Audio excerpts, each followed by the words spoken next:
Vous avez choisi Medium pour vous informer, c'est une excellente idée. Bonjour à tous et soyez les bienvenus dans ce nouveau numéro de votre magazine Hebdo Afrique. Près de demi-siècle après Nairobi, c'est en terre africaine que se tiennent les assemblées annuelles de la Banque mondiale et du FMI. Et c'est le Maroc qui a été choisi pour abriter depuis l'endu cette grand-messe de l'économie mondiale. Comment expliquer un tel choix? Nous tenterons d'y voir plus clair avec l'invité de la semaine, Idriss Linger, rédacteur en chef de l'agence Ecofin. Il sera en direct de Cotonou avec nous. Le coup de cœur nous mènera au Sénégal, mais avant cela, place tout de suite au round-up qui revient sur les faits marquants de l'actualité africaine. Une nouvelle page de l'histoire de la présence française en Afrique se tourne. Les opérations pour le retrait des soldats français déployés au Niger ont débuté cette semaine. Au même moment, les États-Unis qualifiaient la prise de pouvoir des militaires au Niger cet été de coup d'État et annonçaient en conséquence la suppression de leur aide destinée à ce pays, une aide économique estimée à 500 millions de dollars. Un tribunal kényan saisi par l'opposition a suspendu temporairement le projet gouvernemental d'envoyer 1000 policiers en Haïti dans le cadre d'une mission de sécurité de l'ONU en raison de la violence des gangs. Cette décision intervient après l'approbation du Conseil de sécurité de l'ONU pour cette mission multinationale dirigée par le Kenya. C'était tout pour le round-up. À présent, place à l'invité de la semaine. Depuis lundi, je vous le disais, Marrakech est la capitale de l'économie mondiale. C'est dans cette ville marocaine que se tiennent les travaux des assemblées annuelles du FMI et de la Banque mondiale. Pour en parler, nous sommes avec Idriss Linger, rédacteur en chef de l'agence Ecofin. Il est en direct de Cotonou avec nous. Idriss Linger, bonjour et merci d'avoir accepté notre invitation. Bonjour, c'est un plaisir de parler aux auditeurs de Média Radio. Alors, 50 ans après Nairobi, les assemblées annuelles du FMI et de la Banque mondiale reviennent en terre africaine. Et c'est le Maroc qui se relève du séisme d'Al-Haouz qui a été choisi pour abriter un tel événement. Qu'est-ce qui explique ce choix selon vous? Bon, déjà, il faut dire que le choix du Maroc ne date pas de récemment.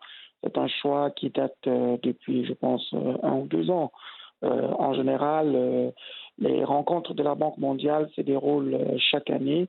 Une fois, les rencontres d'été, je pense, ou de printemps, se déroulent une fois en sol américain et l'autre année dans un autre pays membre du groupe de la Banque mondiale. Et les pays sont choisis chaque année en fonction d'un certain nombre de discussions. Donc, ça fait longtemps qu'on sait que le Maroc devait accueillir ces rencontres annuelles. Le séisme a juste été une catastrophe évidemment difficile et douloureuse pour le pays marocain. Et justement, je pense qu'on a maintenu ces rencontres annuelles à Marrakech pour apporter ce soutien au Maroc, ne pas l'abandonner alors qu'il a vécu un drame.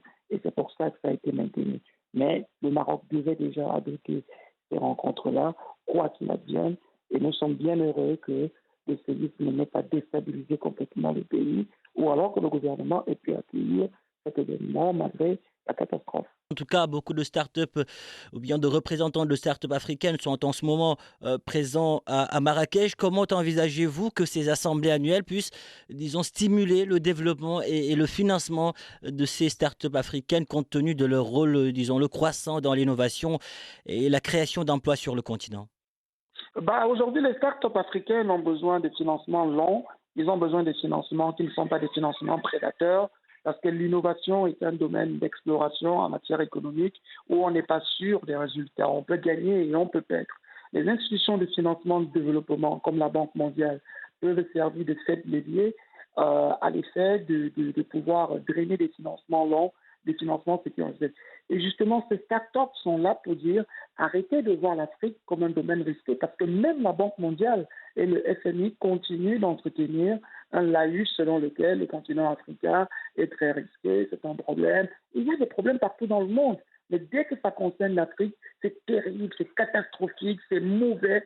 Alors que ces startups sont là pour dire nous sommes en train d'essayer, nous sommes en train de parier, nous sommes en train de vouloir apporter des changements, essayer de nous faire confiance.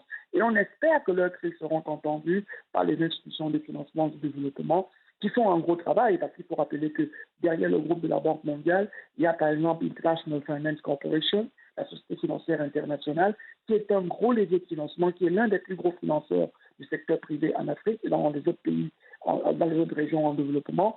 Donc, les startups sont là pour dire continuez de faire vos efforts parce que nous croyons en l'Afrique. Beaucoup d'autres pays croient à l'Afrique et je rappelle que le Maroc est aussi un de ces pays qui croient à l'Afrique. Le Maroc est un gros investisseur du continent. Donc, nous espérons donc avec toutes ces voix, les BSI, notamment la Banque mondiale, le FMI, arrêteront de voir l'Afrique comme un continent risqué et essayeront de soutenir ces tendances positives et optimistes. Oui, vous l'avez bien résumé, l'Afrique est un continent d'opportunités et sa jeunesse, c'est bien plus qu'un trésor. Idriss Linge, merci. Merci beaucoup d'avoir répondu à nos questions. Je rappelle que vous êtes rédacteur en chef à l'agence Ecofin. Merci. Au revoir et je vous dis merci aussi. À présent, c'est l'heure de vous partager notre coup de cœur.